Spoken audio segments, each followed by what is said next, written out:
아유, 반갑습니다. 이렇게 또 귀한 자리 불러주셔서 감사드리고요. 또 우리 학생들 이게 저 반짝반짝한 눈 보니까 너무나 또 좋네요. 저는 지금 방금 소개해 주셨는데 대학에서 강의도 하고 또 하는데 제가 지금 하는 일 중에 가장 재미있는 일이 뭐냐면 음악 치료사 알죠? 응? 음악 치료사, 음악으로 이렇게 사람들의 질병을 치료하는 음악 치료사 있잖아요. 음악 치료사의 역할도 해요. 그래서 음악을 많이 듣기도 하고 이제 같이 함께 듣기도 하고 그러는데 음악 치료사들도 자기 전공 과목이 다 있어요. 어떤 분들은 좀 뭐 우울한 걸 치료하는 분들 뭐 다 있는데 내 전공은 불면증이에요. 그래서 어떤 심한 불면증에 시달리시더라도 제 강의를 들으면 3분 안에 다 잘 수 있어요. 주무시는 거에 대해서 이렇게 걱정하지 마시고 편안하게. 자, 오늘은 저는 예배를 인도할 자격은 안 되는 사람이라 그냥 특강으로 생각하고 진행을 할 건데요. 특강인데 여러분들하고 함께 만들어가는 특강이에요. 저는 무대에서 인도를 할 거고 여러분들은 그 자리에서 같이 오늘 이제 우리가 같이 음악으로 화답하는 음악 방송을 만드셔야 되는데 키보드 하시는 우리 키보드인가요? 저쪽인가요? 네. 온 맘 다해 있죠. 온 맘 다해 후렴만 온 맘 다해 사랑합니다 거기만 한번 해볼까요? 조금 템포 빨리.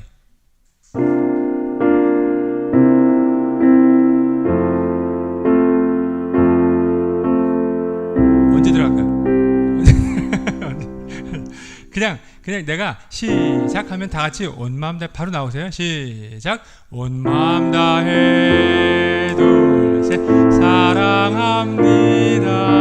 온 마음 다해 주 알기 원하네 내 모든 삶 당신 것이리 주만 섬기리 온 마음 다해 요거예요. 요게 제가 이제 얘기를 쭉 할 거 아니에요. 어떤 일이 있었습니다. 얘기를 하고 여러분들이 가슴에 이제 감동이 오면 그러면 우리는 어떻게 살아야 될까요? 그러면 그냥 자동으로 온 마음 다 나오면 돼요. 알았죠? 이제 됐다 그러고 얘기가 하나 진행됐다고 생각을 하고 그러면 우리는 어떻게 살아야 할까요? 시작. 온 마음 다 그렇지 이렇게 나오는 거예요. 그래서 우리 공동체가 하나의 큰 이제 이 무대가 같이 만들어지는 거예요. 알았어요? 그래서 오늘은 우리가 고품격 음악 방송 청춘 콘서트를 함께 이제 만드는 겁니다. 오프닝 멘트를 시작을 하도록 하죠. 내일이 12월 둘째 주가 일반적으로는 성서주일이라 그래요. 이제 영으로 오신 하나님, 말씀으로 오신 하나님, 육신으로 오신 하나님. 그런데 이제 12월 둘째 주를 성서주일로 이제 지키는 교회 절기가 있는데 그래서 이제 생각난 이야기예요. 지금으로부터 11세기 정도니까 지금으로부터 한 1000년 전쯤에 예루살렘에서 제롬이라고 하는 분이 열심히 성경을 번역하고 있었대요. 정말 뜨거운 신앙으로 예수님의 모습을 생각하면서 한자 기도하고 묵상하고 열심히 성경을 번역하고 있었는데 어느 날 꿈에 그리던 예수님이 제롬 앞에 나타나신 거예요. 그거 얼마나 반가워요. 너무나 반가워서 이 사람이 예수님께 건의를 하나 했대요. 예수님, 내가 예수님한테 선물을 하나 해드리고 싶은데 어떤 선물을 해드리면 기쁘시겠습니까? 그랬대요. 그랬더니 예수님이 웃으시면서 야, 이 하늘과 땅과 바다가 다 내 건데 네가 나한테 무슨 선물을 하겠느냐. 됐다. 나는 그냥 네가 나를 인해서 행복하고 늘 이제 사랑이 넘쳤으면 좋겠다. 그걸만 충분하다. 그랬더니 아니라고. 그러면서 막 우겼대요. 말씀하시라니까요. 선물 하나 드리고 싶은데 어떤 거 드리면 예수님 제가 지금 이 성경을 번역하는 중인데 이걸 다 번역해서 예수님께 드리면 기쁘시겠습니까? 그랬대요. 그러니까 예수님이 야, 이 말씀 이거는 내가 너희들에게 해준 말인데 이걸 너희가 번역해서 네가 가져야지. 이걸 날 주면 어떡하니? 됐다. 그냥 네가 그냥 행복하면 됐다니까 왜 그러니? 그러시더래요. 이분이 근데 뜻을 굽히지 않는 거예요. 아니 말씀하시라고. 선물 하나 꼭 드리고 싶어서 그러는데 왜 그러시냐고. 무슨 선물을 드릴까요? 말씀하시라고 그랬대요. 그랬더니 예수님이 그래, 네가 정 나한테 선물을 주기를 원하면 내가 딱 한 가지 너한테 받고 싶은 선물이 있다. 그것이 무엇입니까? 했더니 네 죄와 고통을 다 나에게 다오. 그것이 나에겐 최고의 선물이 되겠다 하셨대요. 이 기쁨의 교회에 오는 우리 모든 우리 청년들 또 모든 교우 여러분들도 이 기쁨의 교회에 나오셔서 우리들의 마음에 그동안에 갖고 있었던 스트레스와 슬픔과 또 좌절과 고통 이런 것들이 기쁨으로 그야말로 교회 이름처럼 기쁨으로 바뀌는 귀한 시간이 되면 좋겠어요. 그러면 우리는 이 교회에서 어떻게 생활을 해야 할까요? 시작. 그렇죠. 그게 크게 나와야 돼요. 시작. 온 마음 다해 사랑합니다. 좀 빨리 할까요? 온 마음 다해 주 알기 원하네. 내 모든 삶 당신 것이니 주만 섬기리.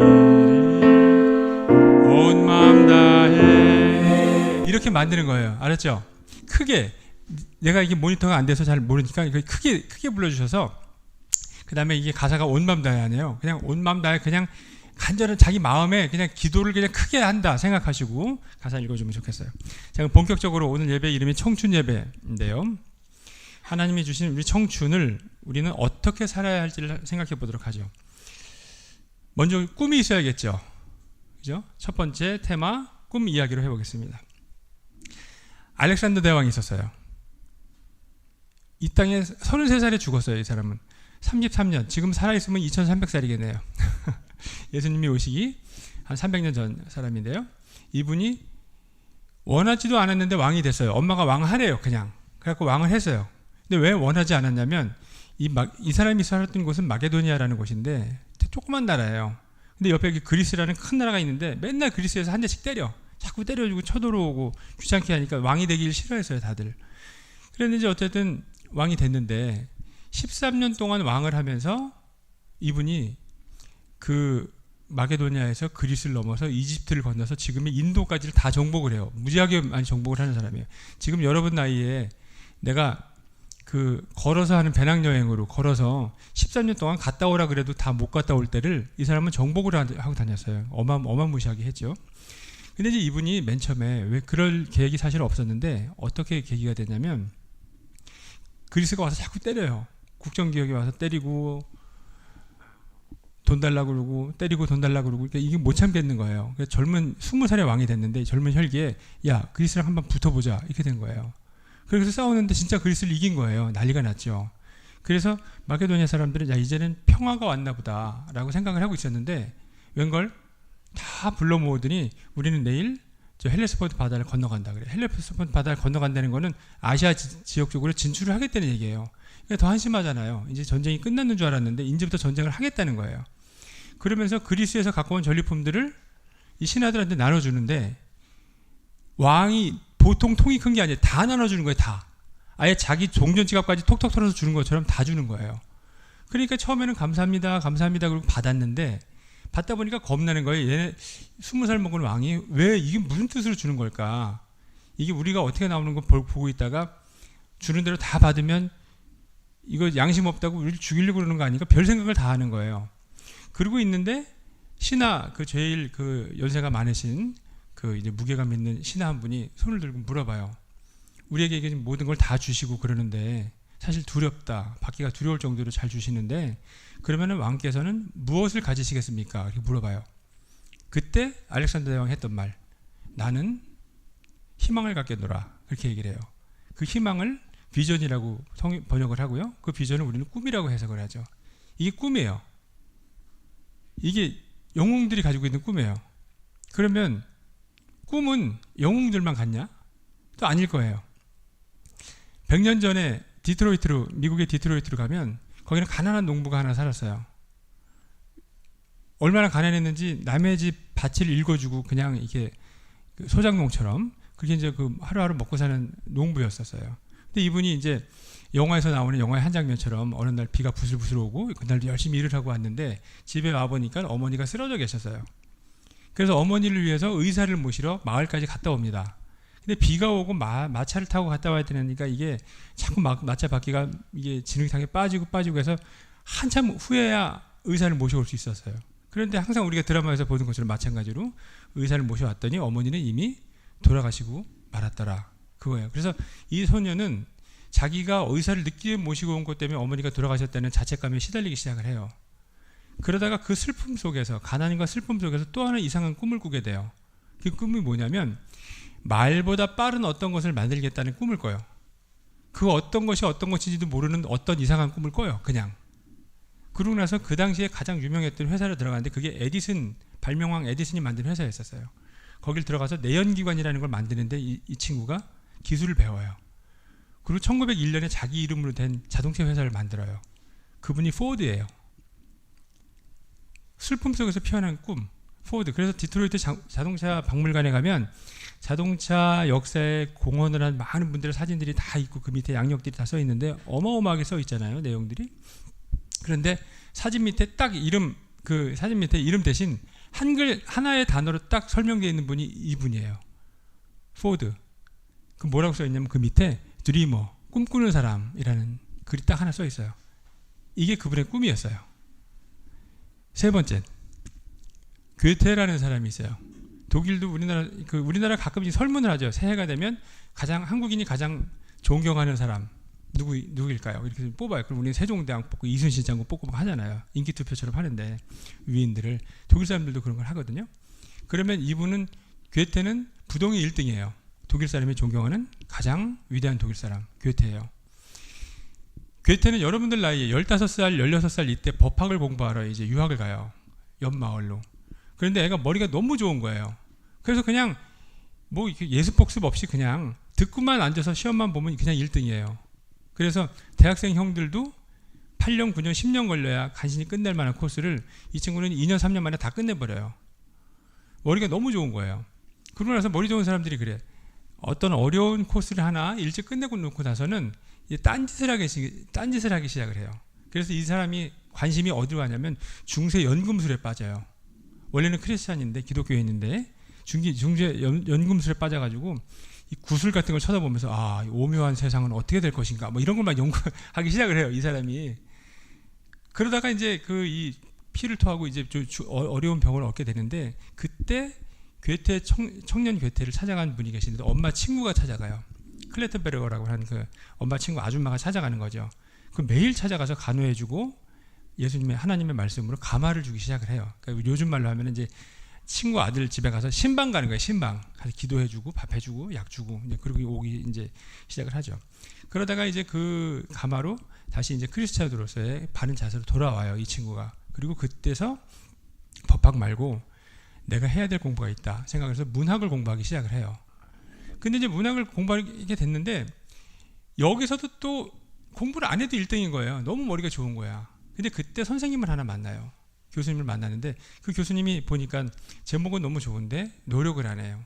그래서 이런 사람이 정말 노력을 좀 하면 정말 큰 제목이 되겠다 해서 괴테와 대화를 하는데 그 대화가 이 괴테의 일생을 바꿔놓습니다. 어느 날 불러요. 자네는 잠을 자고 있구만. 이 얘기를 해요. 나 자는 거 아닌데요. 깨어 있는데요.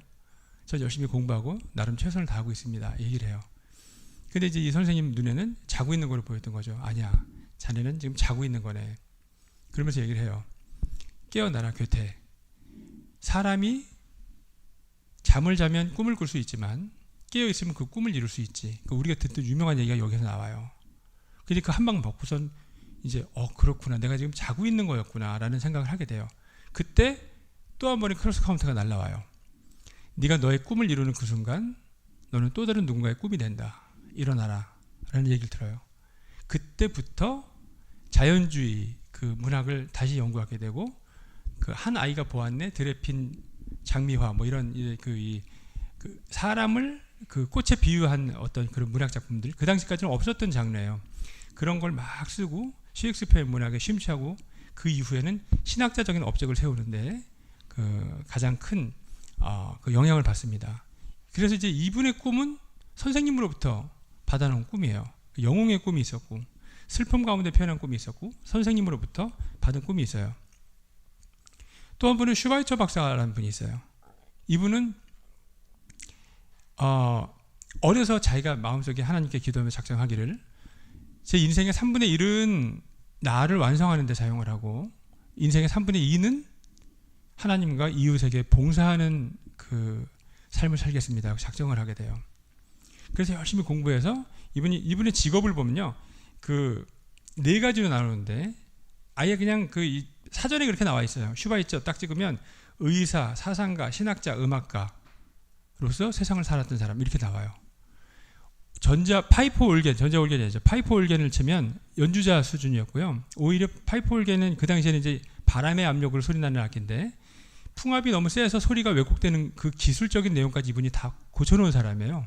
우리는 의사로만 알고 있지만, 그리고 그 바하에 대한 평전도 책도 많이 쓰시고요. 나중에 신학자, 사상가와 신학자, 지금 말하면은 그 상담학, 인문학 뭐 이런 걸 하신 분이죠. 그리고 이제 그 신학자적인 업적까지 세운 분인데, 그런데 그러다가 아프리카에 의사가 없어서 사람들이 죽어간다는 소리를 듣게 돼요.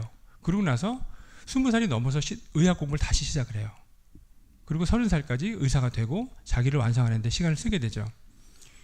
그러고 나서 이제 아프리카 가봉이라는 가봉공화국에 이제 가서 평생을 살게 되고, 또 노벨 평화상을 받아서 그거를 이제 그 나오는 그 기금으로 또 병원을 만들기도 하고 그런 일을 하게 됩니다. 그런데 자기가 이제 이 의지가 만약에 약해서 이거를 이루지 못할 걸 가장 두렵게 생각했어요, 이분은. 그래서 이분이 가봉으로 떠나기 전에 했던 일 중에 하나가, 제일 먼저 했던 일 중에 하나가 간호사인 분하고 결혼을 해요. 그래서 내가 의지가 약해지면 당신이 나에게 힘을 주시오. 그래서 아예 자기 인생을 봉사하리라고 작정을 하고 결혼을 합니다. 그런 분이 있었습니다. 자, 이게 꿈이에요. 영웅들의 꿈, 가난함과 슬픔 속에서 피어난 꿈, 선생님으로 받은 꿈, 또 자기 자신이 기도하면서 얻은 꿈. 그러면 우리에게는 어떤 꿈이 있을까요? 나는 뭐 교사가 되겠다, 대기업에 들어가겠다, 학자가 되겠다, CEO가 되겠다. 꿈. 이건 직업이지 꿈이 아니에요. 그렇죠? 그렇게 생각하면 우리에게 도대체 꿈이라는 게 있기는 한 걸까? 라는 생각을 한 번쯤은 해보게 됩니다. 그 복잡한 얘기 같은데 서양 음악을 하다 보면 하이든이라는 분이 나와요. 하이든 들어보셨죠? 네. 오케스트라를 잘 하셔가지고 교향곡, 오케스트라 여러분들이 이제 지휘자가 나와서 지휘하면 악기 다루는 그 오케스트라가 연주하는 곡을 교향곡이라고 그러는데, 그 교향곡을 얼마나 많이 썼는지 교향곡의 아버지라는 별명이 있어요. 근데 이분은 노숙자 출신이에요. 돈도 없고 뭐 집도 없고 이래가지고 그 수도원에 들어가서 음악 공부를 하다가 수도원에서 쫓겨나요. 그 음악 지휘자, 합창 지휘자랑 마음이 안 맞아가지고 쫓겨나요. 쫓겨나서 하루아침에 이제 길거리에 나가게 됐는데, 배웠던 게 음악이라 바이올린을 길거리에서 이렇게 요즘에도 하잖아요. 길거리에서 바이올린 같은 거 하고 그러면 동전도 던져주고 하는데, 그 당시에는 돈은 안 주고 먹을 거 던져주고, 먹다 남은 먹다 남은 거 있잖아요. 그런 음식 쓰레기 같은 거 던져주고, 입다 남은 더 찢어지는 옷 같은 거 던져주면 그거 먹고 그거 입고 하면서 혼자 독학을 해서 음악을 한 사람이에요, 이분이. 그래가지고선 나중에는 모차르트하고 베토벤까지 가르치잖아요. 대단한 삶이 됐거든요. 근데 이제 이분이 그 66세가 될 때 천지창조라고 하는 작품을 써요. 오라토리오 천지창조를 쓰는데, 하나님이 이 세상을 만드신 그 7날에 대한 기록을 음악으로 쓴 거예요. 굉장히 좋은 음악이에요. 이 평생의 역작을 써요. 그래서 이제 모든 사람들이 이분 존경하고, 지금도 파파 하이든이라고 불러요. 서양 사람들은 그냥 하이든이라고 안 부르고 파파 하이든이라고 불러요. 그런데 이제 이 하이든이 66세에 그걸 썼는데 77세에 돌아가시거든요. 근데 이제 쓰고 나서 한 10년쯤 돼서 77세 거의 다 되셔서 이분의 기력이 쇠했다 하는, 이제 노인이시니까 그 당시에 77세는 굉장히 연세가 많은 거였거든요. 그러니까 이제 기운도 없고 이제 얼마 있으면 이게 힘드시겠다라는 이제 소문이 돌았어요. 그러니까 마을 사람들이 그럼 우리가 이분을 위해서 무슨 일을 할 것인가를 논의했어요. 그리고 천지창조를 대공연을 한번 만들어서 이 선생님 모셔다가 들려드리자. 이분이 가장 좋아하시는 곡이니까 그렇게 됐어요. 그래서 이제 그 준비를 해갖고서는 선생님이 좀 힘드시지만 이 자리에 나와주시면 좋겠습니다 해서 모셔요. 근데 이분이 이제 사람들의 부축을 받으면서 나왔어요. 그래서 그 공연을 했는데 공연이 너무너무 아름답게 된 거예요. 그래서 끝나고 나서 이제 막 사람들이 박수갈채를 보내는데 어떤 사람이 일어나서 얘기를 했죠. 이 자리에 하이든 선생님이 오셨습니다. 얘기를 해요. 그러니까 사람들이 막 우리와 같은 박수를 치면서 그냥 한번 일어나시라고 막 난리가 났죠. 그래서 이제 하이든 선생님이 일어나서 이제 인사를 하고 그랬는데 그중에 어떤 사람이 한 분이 손을 들고 물어봐요. 선생님 어떻게 이렇게 아름다운 곡을 쓰셔서 우리에게 선물하셨습니까? 어떻게 하면 이런 곡을 쓸 수 있습니까? 하고 물어봐요. 그때 맨 마지막으로 했던 하이든의 인생의 마지막 인터뷰나 마찬가지죠. 그의 마지막 고백이래요. 이것은 내 것이 아닙니다. 하나님은 저에게 하나님의 음성을 들려주셨고 나는 음악으로 그것을 받아 적은 사람일 뿐이지 이것은 내 것이 아닙니다. 모든 것은 하나님의 은혜였습니다. 라고 얘기했어요. 이분의 꿈은 하나님이었어요. 그죠? 참 그래서 우리가 대단하다고 생각하는데요. 자, 그러면 어떤 사람은 슬픔 속에서, 어떤 사람은 영웅이라서, 어떤 사람은 하나님이 또 감동 감화로 꿈이 생겼어요. 그럼 우리도 마음속에 어떤 꿈을 가져야 되겠다. 막연히 이렇게 생각을 하는데 여러분들 스스로 기도하면서 생각을 하셔야 돼요. 나는 어떤 꿈을 가져야겠다. 그리고 내 직업을 통해서, 내가 하는 일을 통해서, 내 달란트를 통해서 내 꿈을 모든 사람들과 공유할 수 있는 그 넓은 꿈을 생각하셔야 돼요. 그렇죠? 그러면 내 꿈을 어떻게 가져야 되겠다는 생각이 일단 들죠. 그럼 이 꿈을 이루는 방법을 생각을 해야 돼요. 이제 꿈이 있다고, 이제 꿈이 생겼다고 가정을 하고 꿈을 어떻게 하면 내가 이 꿈을 이룰 수 있는가 라는 것이에요.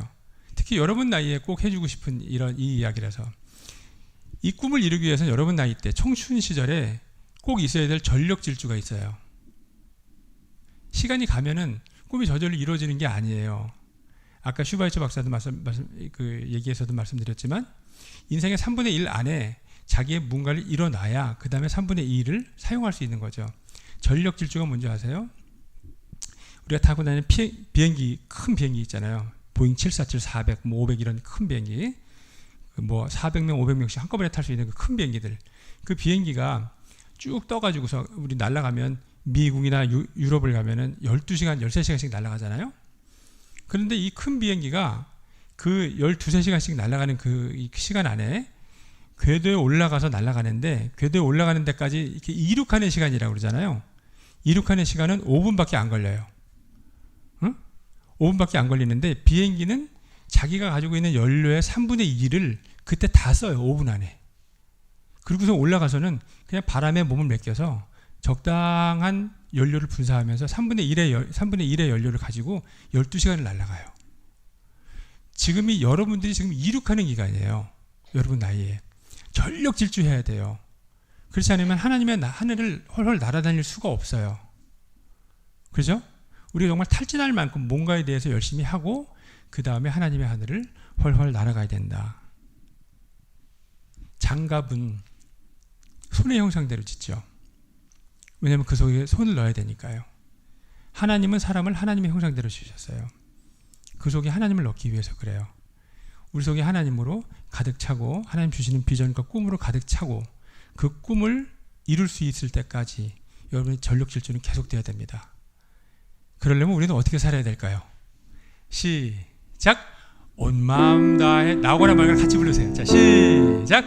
온 마음 다해 사랑합니다. 온 마음 다해. 더 크게 부르셔야 돼요. 더 크게. 내 모든 삶 당신 것이니 주만 섬기리 온 마음 다해. 자, 아까 말씀드린 대로 같이 만드는 거예요. 여러분들도 그냥 온 마음 다하는 사람들이 목소리가 왜 그려? 자, 기지개 한번 켜볼까요? 기지개 한번 켜봐. 고개도 한번 풀어보고. 온 마음 다해. 정말 내 그 신앙 간증하는 마음으로 다시 한번 불러볼게요. 온 마음 다해. 자, 시작. 온 마음 다해. 둘, 셋. 사랑합니다. 온 마음 다해. 주 알기 원하네. 내 모든 삶 당신 것이니 주만 섬기리 온 마음 다. 그러다가 우리가 꿈을 이루려고 열심히 살아가는데 공부도 열심히 하고 우리 생활에서 열심을 다하고 있지만 어려운 일이 생기면 어떡할까요? 두 번째 테마는 어려움에 대해서 한번 얘기해 보도록 하죠. 많이 아실 수 있는 얘기일 수도 있어요. 그 프랑스의 어떤 소설이 쓴 단편 소설 이야기 속에 나오는 건데요. 우리가 프랑스에 자주 가보시나요? 화장품 사러 안 가요? 프랑스에? 어디 가서 얘기를 했더니 농담으로 얘기했는데 어떤 그 굉장히 유명한 분들이 모인 데서 농담 잘못했다가 내가 한번 망신을 늘 가시는 분들이 계시더라고요. 일주일에 한 번 정도씩 프랑스에 가시는 분들이 있는데 모르고 얘기했다가 하여튼 그랬었어요. 프랑스에 가면 파리에 에펠탑이 있잖아요. 굉장히 멋있는 탑이 있는데 지금은 멋있다라고 얘기하지만 100년 전에 그 만국박람회라는 걸 기념하기 위해서 이제 이걸 지었는데 그때는 이게 완전히 흉물이었었어요. 사람들이 너무너무 싫어하는 흉물이었었어요. 이게 시커먼 철골 구조로 되어 있거든요. 근데 프랑스 사람들은 색깔이 굉장히 예민해요. 그래서 이런 생각도 아니고 보통 이렇게 진짜 빨갛고 노랗고 뭐 이런 알록달록한 색깔, 연두색도 그냥 완전히 연두색 그런 거 좋아해요 이분들은. 그리고 특히 파리 사람들은요 거기는 더 예민해요. 그래서 색깔이 원색적인 걸 좋아하는데 시커먼 색깔은 너무 싫은 거예요. 그 파리 날씨가 우리가 사진에서 보는 것처럼 파란 하늘에 에펠탑 이런 거 1년에 며칠 안 되고 그냥 우중충한 날씨가 1년에 300일은 돼요. 유럽의 날씨가 되게 안 좋거든요. 그러니까 시커먼데 껌껌하고 우중충한데 시커먼 탑이 있으니까 사실은 이거 어떻게 보면 되게 무서워요. 그 탑이 날씨 안 좋을 때 가면. 그래서 이제 이 사람들이 이걸 너무 싫어하니까 의회에서 이걸 헐자라고 이제 결정까지 났었어요. 파리 의회에서. 근데 고민이 생겼어요. 이게 돈이 없어서 빚을 내 가지고 지은 거거든요, 이게. 근데 헐 때 보니까 1.5배가 비용이 더 들어요. 그러니까 짓는 비용보다 허는 비용이 더 드는 거예요. 그러니까 파리에서 이러지도 못하고 저러지도 못하고 결정은 났는데 부시지도 못하고 이러고 있었는데 파리 육군에서 그러면 이거를 우리가 군용 송신탑으로 쓰겠다. 그래서 접수한 거예요. 그래서 이 에펠탑이 여태까지 남아있는 거예요. 하마터면 없어질 뻔했던 거예요. 근데 그 당시에 에펠탑 위층으로 올라가면 이제 레스토랑이 하나 있었는데 이 레스토랑은 파리 에펠탑이 보기 싫은 것만큼이나 맛없기로 유명했대요. 너무 정말 더럽게 맛이 없어가지고 먹고 나오는 사람마다 다 욕을 하고 나오는 거예요. 그래서 이제 이 음식점 주인도 그렇겠거니 와서 어차피 좋은 소리 못 듣는다 생각하고 이제 장사를 하고 있었는데 어느 날 이제 노신사 한 분이 거기 가서 이제 식사를 하신 거예요. 식사를 했는데 아니나 다를까 굉장히 불쾌한 표정으로 한 3분의 1쯤 먹다가 버리고 그냥 갔어요. 그래서 이분은 늘 있는 일이니까 이제 그런가 보다 이제 다 치우고 이제 그 다음 날이 됐는데 그 다음 날 같은 시간이 점심 시간이 됐는데 그 노신사가 또 왔어요. 일주일 동안 계속 와요. 한 달이 다 돼가는데 계속 와요. 같은 시간마다 와요. 이상하잖아요. 그래서 이 음식점 주인이 생각하기를 저 사람이 인상이 원래 더러운 사람이지 입맛에 맞나 보다 이렇게 생각을 한 거예요. 오늘 또 오면 돈 받지 말아야지 이렇게 생각을 하고 있었는데 또 왔어요. 또 아주 더러운 표정으로 똑같은 걸 또 시켰어요. 그래서 이분이 음식이 나와서 갖다 주면서 한마디 물어봤어요. 손님께서는 우리 집 음식이 입에 맞으시나 봅니다. 처음입니다. 이러면서 반갑게 인사를 했어요. 그랬더니 이 노신사가 아주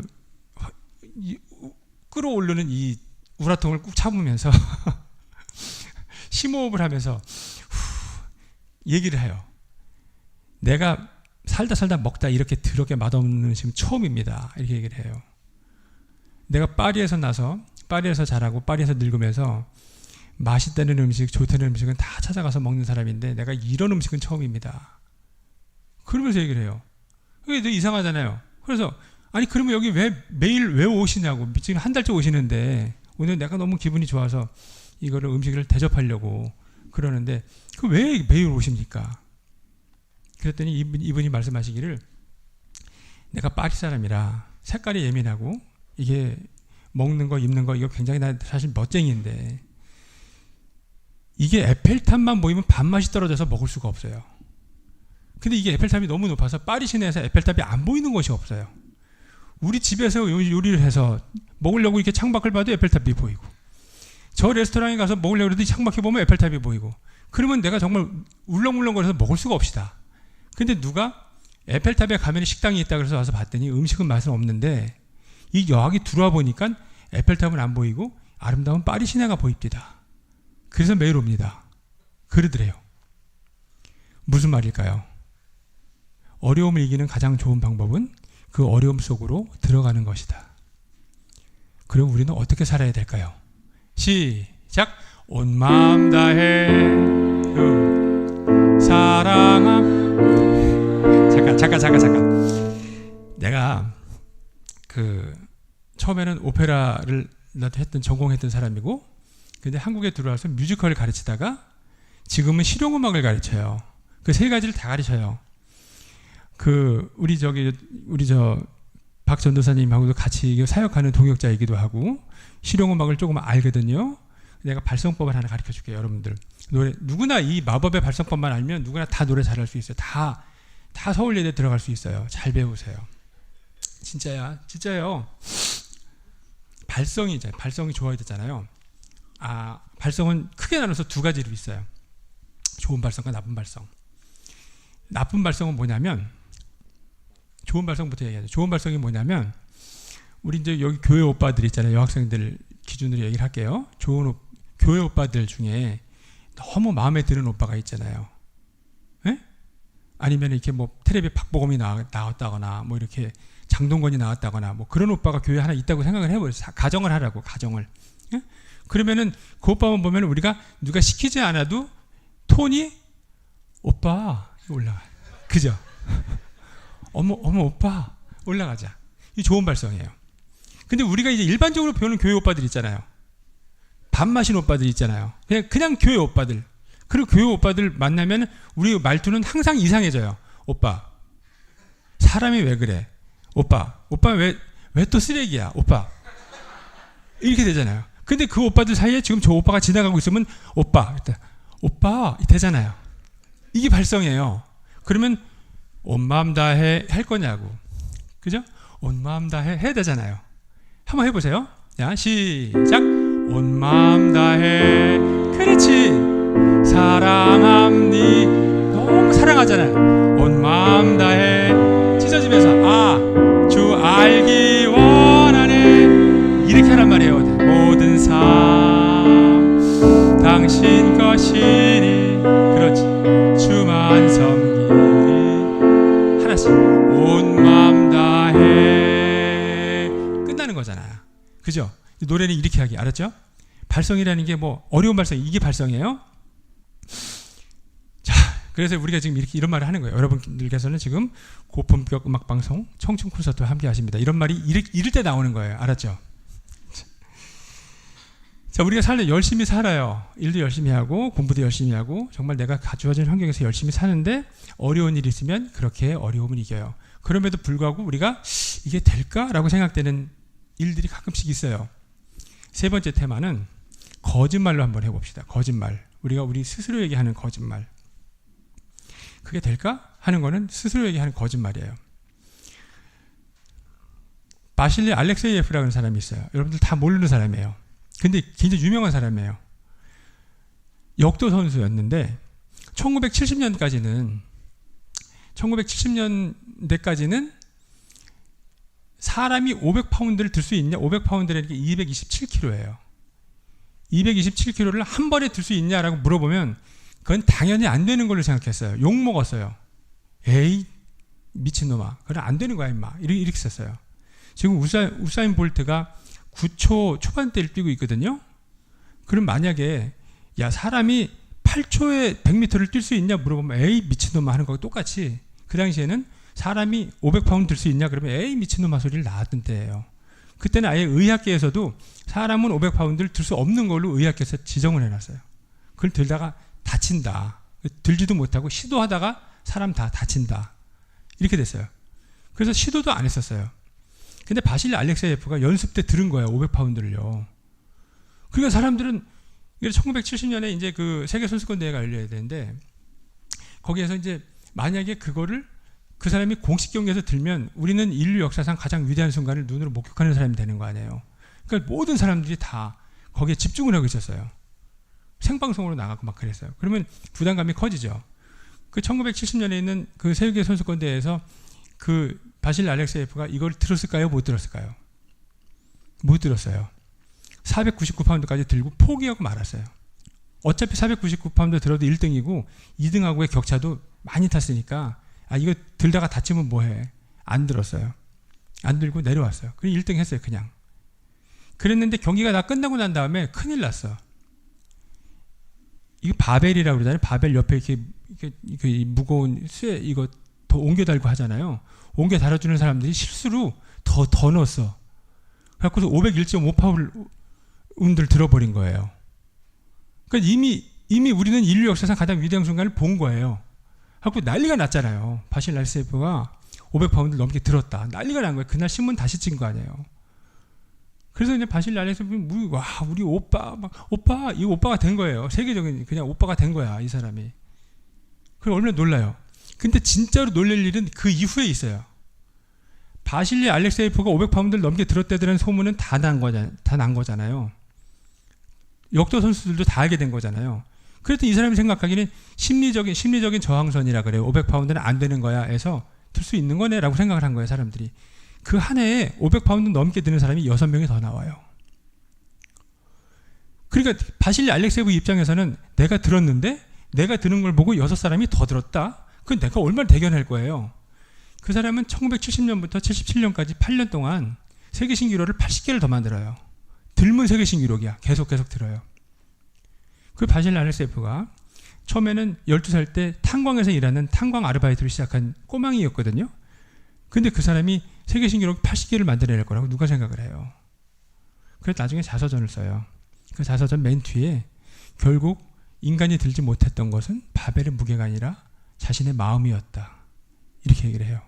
그리고 그 밑에 정말로 귀한 두 줄의 말을 또 써놨어요.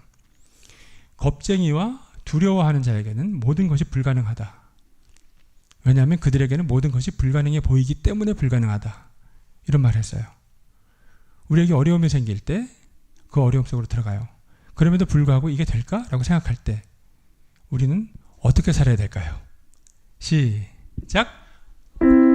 나의 오빠 발성으로 사랑합니다.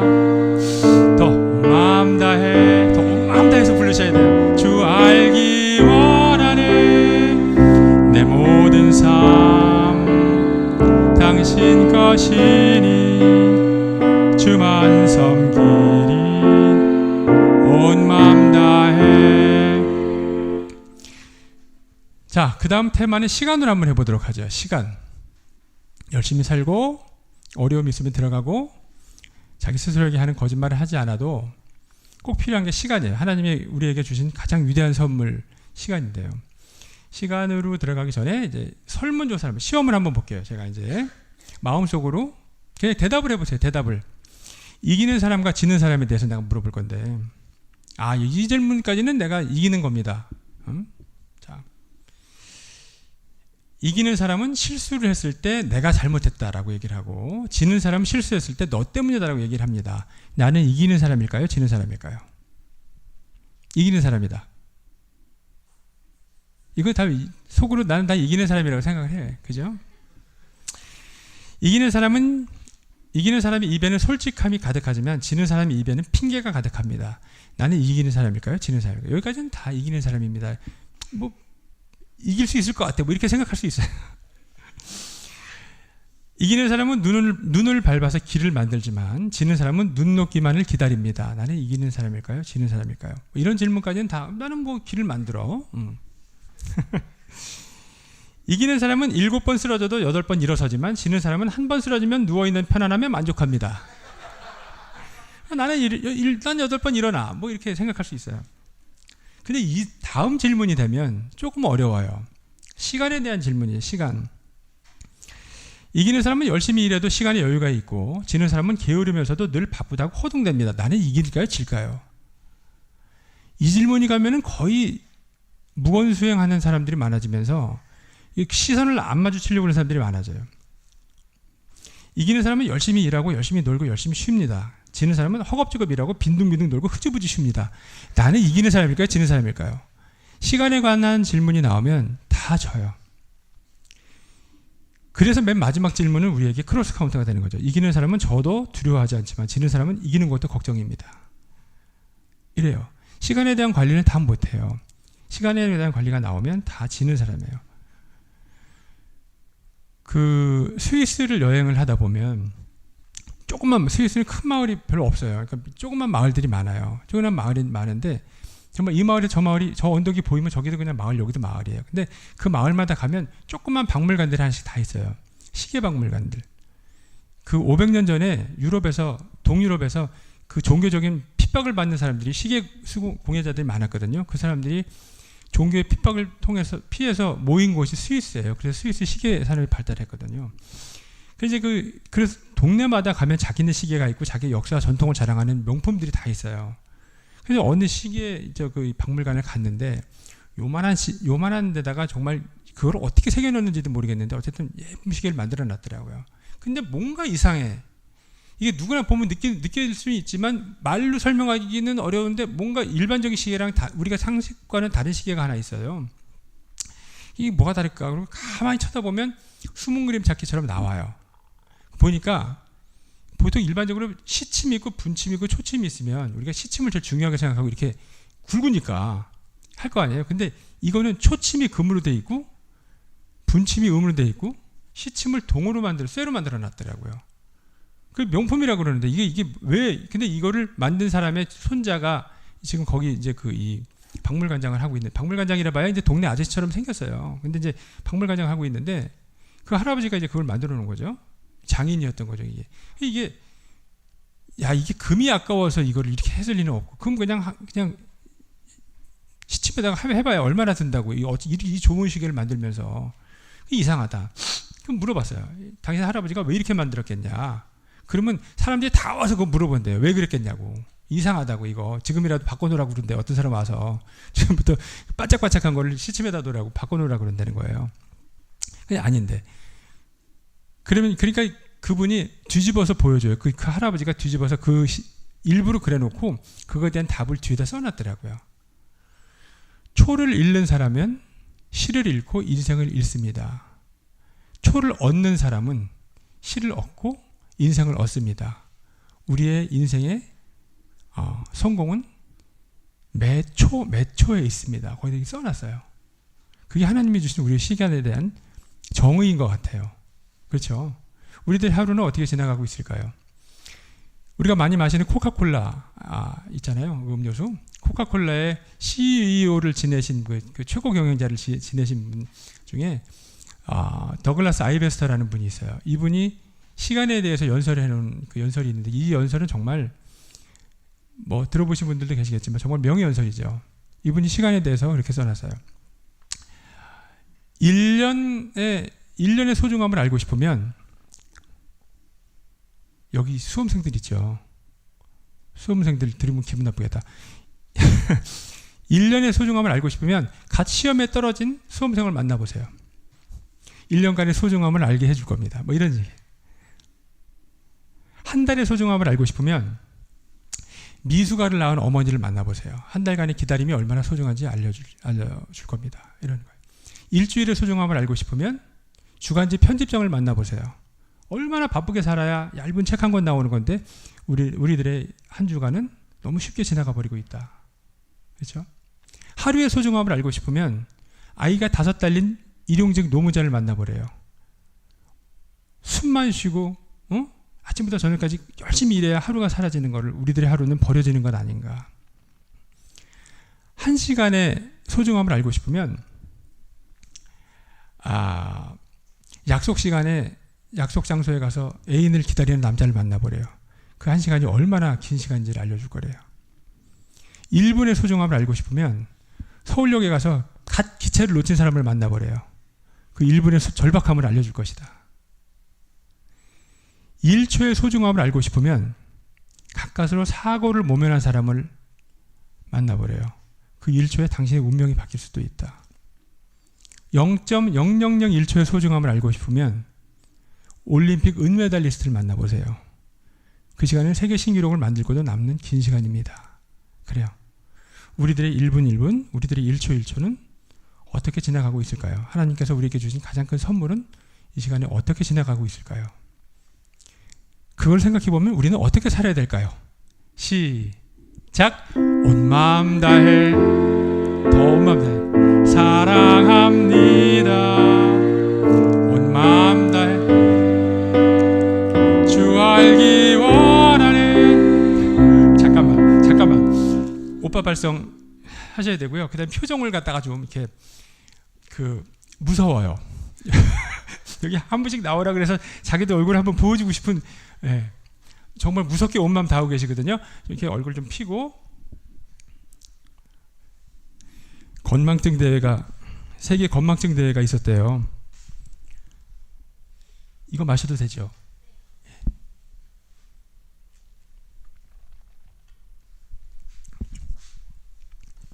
미국에는 건망증 대회가 있어요, 진짜로.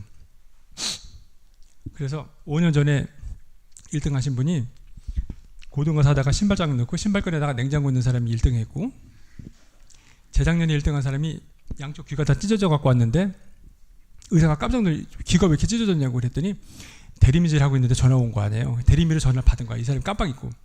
근데 의사가 더 놀라는 게, 그러면 이쪽은 왜 찢어졌냐고 그랬더니 약 바르고 있는데 전화 또 왔대. 그 진짜로 진단서 받아갖고 1등 했잖아요, 그 사람이. 한국에도 그런 사람이 있어요. 단시간에 까먹는 거는 이 사람 못 따라가요. 여기 인천에 떠도는 전설 못 드셨어요? 제물포역에서 택시를 타고 기쁨의 교회 오는 분이 기쁨의 교회 갑시다. 그래 놓고서는 제물포역에서 여기 오는 동안에 자기가 어디 가자 그러는지 잊어먹은 거야. 그래갖고 숭이초등학교 앞에 이렇게 택시가 지나가는데 이렇게 쳐다보고 있다가 자기 잊어버렸으니까 창밖에 보고 있다가 깜짝 놀라면서 여보 당신 지금 어디 가는 거야 그랬대요. 소리를 버럭 질렀대. 운전하는 사람이 더 웃겨. 백밀러를 이렇게 보고 있다. 당신은 언제 탔냐? 그러더래요. 건망증이에요. 여러분들도 만만치 않아요. 항상 노래할 때는 항상 오빠 발성으로 오빠 생각하세요. 아셨죠? 다시 한번 온맘 시작. 온맘. 그렇지. 네, 볼 거예요 이제. 사랑합니다. 온맘 다해 주 알기 원하네. 내 모든 삶 당신 것이니 주만 섬기리. 온 마음 다. 네, 좋으셔요. 이거 언제까지 하면 되나요, 목사님? 너무 길면 하나만 더 하고. 그래도 열심히 사는데 자꾸 신경질 나는 애가 있으면 어떻게 할까요? 짜증나는 애들이 옆에 있어요. 다음 테마는 에이쌍으로 한번 해보겠습니다. 미운 사람이 있어요. 난 열심히 살고 싶은데 쟤 때문에 짜증나요. 그런 애들은 우리가 어떻게 해야 될까요? 옛날에 그 예루살렘 성전에, 예루살렘에 이제 교회들이 많은데 그 앞에 이제 어려운 분들이, 노숙하시는 분도 계시고 하잖아요. 거기에 이제 어떤 분이 이게 이제 목욕도 못하고 막 잠도 길거리에 주무시고 하니까 이게 그렇잖아요. 냄새나고. 그러니까 이분이 이제 하도 가려우니까 교회 들어오는 현관 앞에 있는 기둥에다가 등을 이렇게 막 긁은 거예요. 등을 긁으면서 한 분 줍쇼 하면서 막 거기서 막 그런 거예요. 그러니까 이제 사람들이 들어와서 그 랍비라고 하는 분에게 저 앞에 저 어떤 사람이 와서 등을 긁으면서 그냥 막 저러는데 좀 바깥으로 좀 치우시라고 건의를 한 거예요. 그러니까 이분이 나와가지고 사람들 데리고 와서 저분을 안으로 모셔라. 그래서 모셔서 목욕을 시켜드리고 먹을 걸 드리고 돈을 드려라. 깨끗하게 갈아입혀드리고 보내드려라. 그랬어요. 그 소문이 이제 나니까 이제 그 다음 날은 쌍으로 두 사람이 쌍으로 와서 이쪽 기둥 저쪽 기둥에서 막 긁어대기 시작을 한 거예요. 그래서 사람들이 또 와서 얘기를 하니까 랍비가 나왔어요. 사람들을 모시고 이분들을 안으로 모셔라. 모셨어요. 들어가고서는 이놈들을 매우 쳐라. 이렇게 된 거예요. 막 때려줬어요. 한참 때려주고 나서 좀 더 때려라. 그래서 더 때려줬어요. 그러니까 이 사람들이 어저께 그 거지는 다 먹여주고 씻겨주고 돈 줘서 보내더니 우리는 왜 때립니까? 그랬대요. 그러니까 랍비가 간단해요. 니네는 둘이잖아. 서로 긁어주면 되지. 왜 여기 와서 지랄이야? 이렇게 된 거예요. 우리가 서로가 사이가 안 좋잖아요. 그러면 혼나요, 하나님한테. 우리는 여럿이잖아요. 둘도 아니고 여럿이잖아요. 그죠?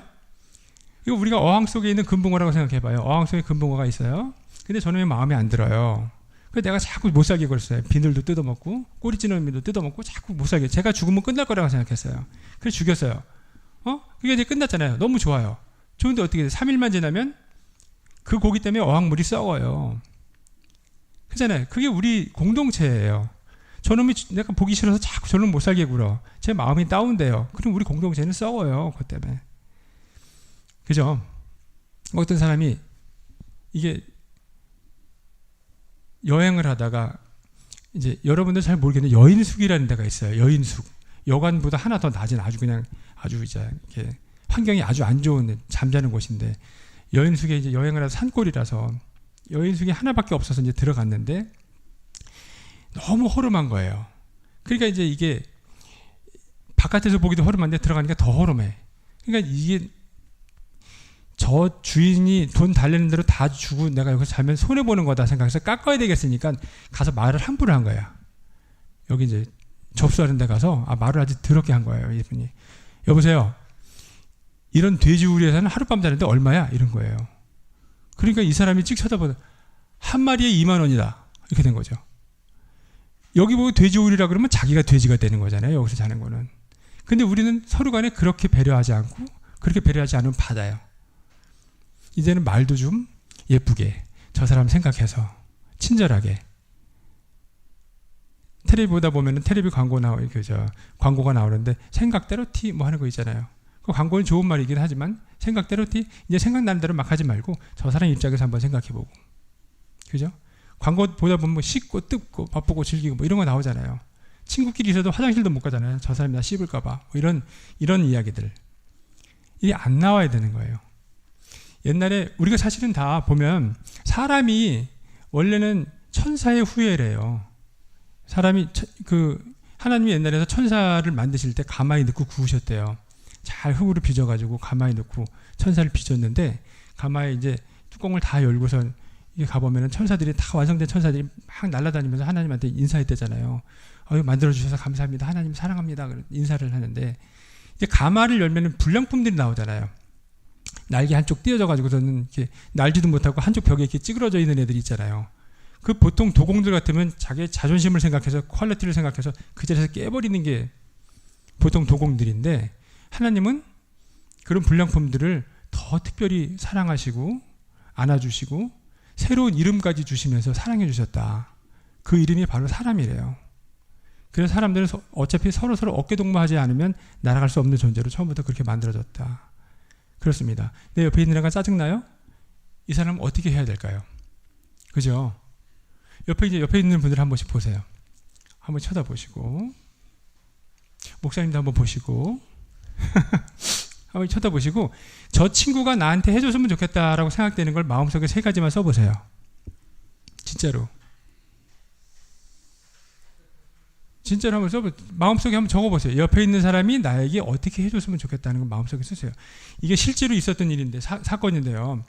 중앙대학에 있을 때 어떤 애들한테 이제 이거를 어떤 클래스에서 시켰는데 얘가 나는 그때 이제 쓰라 그랬는데 뺏어서 어떤 이제 복학한 오빠인데 넌 뭐라고 썼니? 그리고 쓴 걸 뺏어 봤더니 거기에 아주 충격적인 말이 써 있었던 거예요. 그 옆에 어떤 여학생이 앉아 있었는데 이 녀석이 그 여학생을 보면서 나만 보기 3번 쓴 거예요. 얘 혼자 얘를 짝사랑하고 있었던 거예요. 얘는 모르고 있었는데 근데 내가 그걸 읽어준 거 아니에요. 나만 보기? 뭐 너 얘 좋아하니? 이렇게 된 거예요. 걔네들 진짜 실제로 결혼해서 좀 독일 가 있어요. 중요한 거야.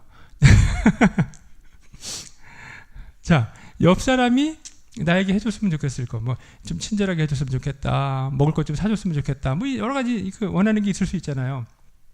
그걸 썼으면 이제 그걸 내가 먼저 저 사람에게 해주세요.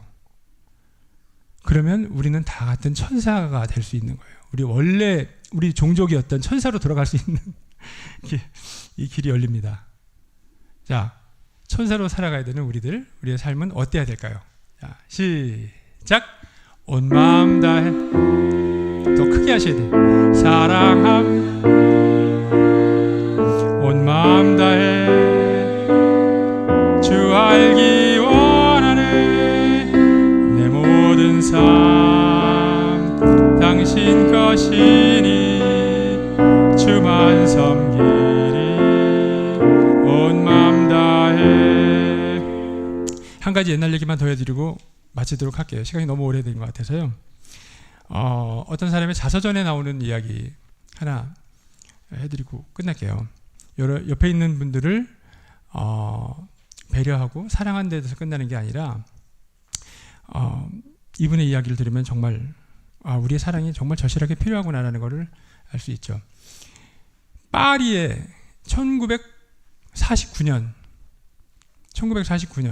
2차 대전이 끝난 다음에 파리의 몽마르트 언덕 술집에서 이 이야기가 시작이 돼요. 어떤 청년이 술에 만취해서 비틀비틀거리면서 이제 그 술집을 나오게 돼요. 근데 이 청년은 알고 보면 2차 대전 전에는 파리의 유명한 집안, 굉장히 부잣집 집안 명문가의 아들이에요. 근데 전쟁통에 다 잊어버리고 완전히 혼자 그야말로 거지처럼 된 거예요. 그러니까 이제 이 사람이 그 마을 사람들이 이 사람을 위해서 이제 지금으로 말하면 그 주민센터 같은데 동사무소 같은데 일자리를 줘서 거기서 그냥 하루 소일하고 용돈 받아 쓸 수 있게 배려해 준 거예요. 근데 이 사람 마음속에는 언제 내가 돈을 벌어서 그 옛날에 우리 집에 그 영화로 왔던 시절에 그 우리 집안의 명예를 되찾을 건가 그 생각에 매일매일 술로 이제 나를 보내는 거였어요. 근데 이제 비틀비틀거리고 나오는데 거기서 딱 어떤 여자분을 만나는데 이 여자분은 2차 대전 전에도 귀부인이었고 전쟁이 끝난 다음에도 귀부인이었죠. 왜 전쟁이 지나가도 이렇게 끝까지 살아남는 집안들이 있잖아요. 지금도 아주 넉넉한 귀부인이에요. 근데 서로 아는 사람인데 이 친구는 그 귀부인을 보고 피해하려고 이제 그래요. 자기 이제 그거 싫으니까. 근데 이 부인이 보고 막 알아보고 쫓아와서 인사를 해요. 너 오랜만이다. 잘 지내니? 어떻게 지내니?